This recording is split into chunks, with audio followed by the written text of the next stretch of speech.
What's the downside to not having financial security and not having a way to even ever achieve financial stability and financial security? And what's the downside of actually having financial security? Well, the downside to not having it, if you can imagine you having chains wrapped around you and your family having chains wrapped around you, and the chains represent things that you just can't do. You don't have enough money coming in to more than cover all of your overheads, for example. If you stop working, the money stops coming in. If you're made redundant, if you lose your business or your job, the money stops coming in. It's those kinds of chains around you. You don't have the choices that you really want to be having in your life. And the downside to having financial security, oh, the birds are just going over. The downside to having it is, well, there aren't any. You have choices. You are able to live the life of your goals and your dreams and your passions. Having financial security to me means that you can do what you want to do when you want to do it. If you want to take today off or this week off or this month off, you can do that. You don't have to ask someone's permission. You can go where you want to go, when you want to go there. It's those kinds of choices. How do you get financial security? There's several ways. One way is you could have $1 million in a pension fund somewhere. Now, not all of us have $1 million that we can put aside to put into a pension fund, but that would give you an income coming in every month for your retirement. Now, the challenge with having a pension fund is sometimes companies that you have the pension fund with actually loan against it.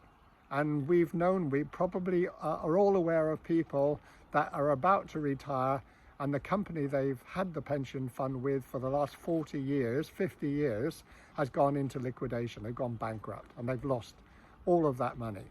So that's one of the downsides to that. Plus, it's not that easy to put $1 million aside for most of us.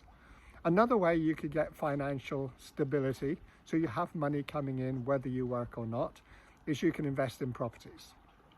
Now, we have properties in the UK, and we have properties that we call HMOs, houses of multiple occupancy.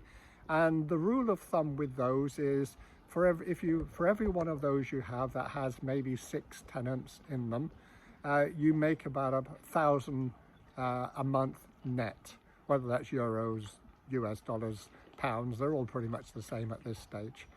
So if you want 3,000 a month coming in net, then you need 3 of those. If you want 5,000 coming in net a month, you need 5 of those. So that is a rule of thumb.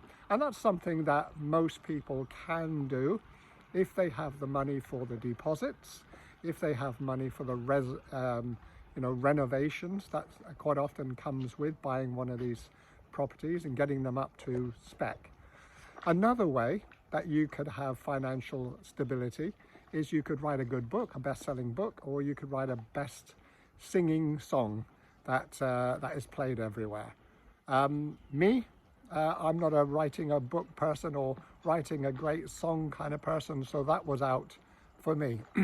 Another way you can have financial security and stability is you can find a business that you can put time and effort in that will start paying you after a period of time, even when you're sleeping, whether you're working or not. And that's the kind of business I have. Now, my business isn't the only kind of business. There are other businesses out there. And when you're looking for one of these businesses that pay a royalty income, whether you work or not, a passive income, which to me is what it's all about. When you're looking for one of these, look at how stable the company are before you get involved with them. Have they got any debt? Have they got shareholders? Either of those I would run a mile. If they've got 1 penny in debt, I would run a mile. And if they have shareholders, I would run a mile. So if you're looking for real stability, you want a privately owned company that is cash rich and debt free. The other thing you're looking for in one of these businesses is you're looking for as well as stability, they have to have a unique and consumable product. And what I mean by that is when someone starts using the product next week, next month, they want another one. So it's not like a water filter or something like that that someone has and they don't need another one for another 5 years. You know, consumable, everyday products that everyone wants and needs. So that's what I would look for. But, you know, stability, how long has the company been around? Are they cash rich? Are they debt free? Do they have unique and consumable products you cannot buy in any high street shop? And are they privately owned? That's the kind of things that I look for. And if you want to gather more information about us, then just ask, and I will put our details out to you. Bye for now. Hope that's made a bit of sense, by the way. Bye.